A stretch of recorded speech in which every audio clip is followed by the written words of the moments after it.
video games? Do ya like the video games? Video games, video games, yeah!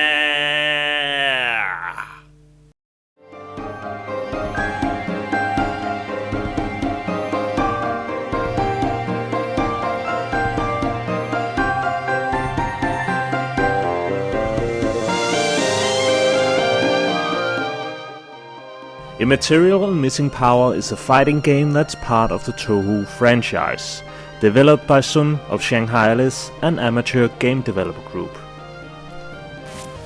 The Touhou franchise is a long-running series of vertical scrolling bullet hell shooters that originated back on some weird computer called the PC-98 that no one remembers or cares about anymore. The franchise has spawned a huge amount of fan-made games, music, and comics with a subtle lesbian overtones. Well, maybe a little more than subtle. Now, since no one can be asked to say Immaterial and Missing Power all the time, it's commonly abbreviated IaMP, and like all other games in the series, it takes place in the magical land of Gensokyo, which is based on Japanese legends about demons and witches. Most of the game is Japanese, but using the power of the internet, I found a separate wiki base that gives you all the info you need on the game. You start out with only 6 playable characters, and you'll be able to unlock 5 more for a total of 11 characters. There's a pretty deep design with a lot of focus on ranged combat in IaMP, and really bears a resemblance to a lot of its shooter roots. To prevent the player from spamming spells at each other all the time, there's a spirit bar near the bottom of the screen. It's used to cast spells, but it's also used for blocking.